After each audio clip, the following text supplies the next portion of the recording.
Welcome to the MT Spot's Blood Pressure Podcast, everybody. I'm Samuel Harrison, and with me is the fantastic Olivia Harper. Great to be here. We're going deep today into something you might not expect, the connection between yoga and blood pressure. Interesting. And we're talking about the relaxing kind of yoga, not the crazy power yoga you see all over Instagram. Yeah, right. That's a good point. A lot of people know that exercise is good for blood pressure, Right. but they don't always realize how beneficial yoga can be specifically. And we found some really interesting things in a recent article on the MT Spot that I'm excited to talk about with you. Awesome. Did you know that there have been multiple studies showing that yoga can actually lower both systolic and diastolic blood pressure? That's right. It lowers both the top and the bottom numbers. Ah. And there's growing evidence to support that, and it's pretty convincing. Yeah, I was reading about one study that found that people who did yoga just 3 times a week Oh, wow. had significantly lower blood pressure than those who didn't. That's impressive, and, it's really not that hard to fit yoga into your routine. 3 times a week, I can totally do that. Exactly. What really caught my eye in the article, though, was that it's not just about the poses. Right. It's the combination of breath work and meditation that really seems to boost the benefits for blood pressure. Oh, that's so true. Yoga is a full body experience. It's not just about the physical postures. Absolutely. It's about the mind and spirit, too. Yeah.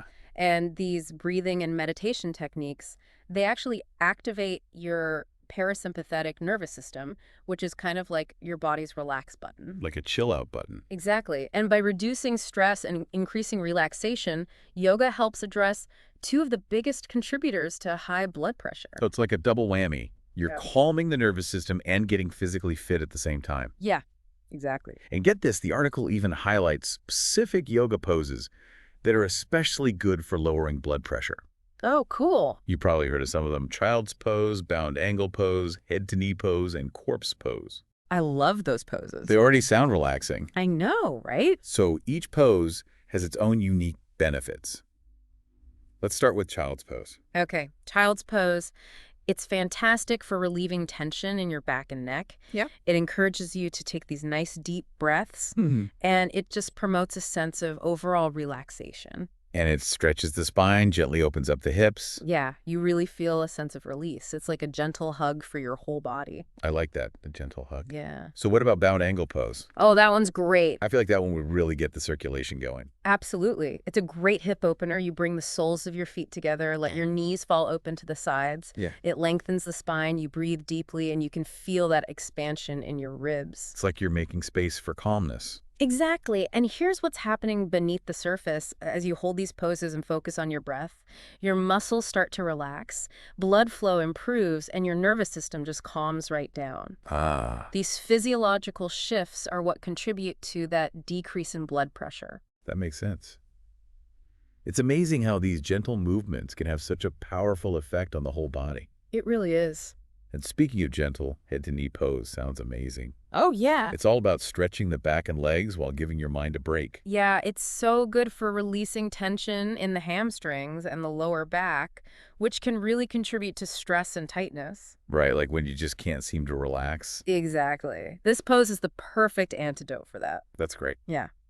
And then there's corpse pose, or savasana, as it's known in yoga. It's Havasana. It's all about completely letting go. You just lie flat on your back, release any tension, and let your body sink into the floor. It's like a mini vacation for your mind and body. Exactly. I could definitely use a little more of that. I know, me too.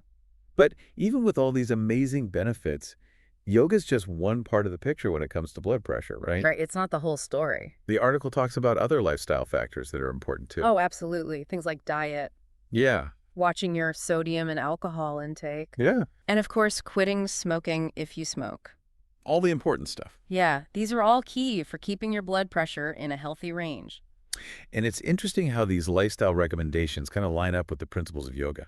You're right. Like yoga often encourages mindful eating and self-care It's true. and connecting with nature. It's like a whole life upgrade.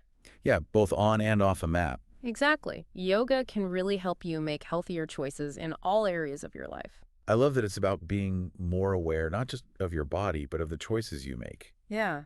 And that awareness extends beyond your yoga practice. Absolutely. Yeah. But before we all run out and sign up for yoga classes, the article does have a really important reminder. Oh, yes.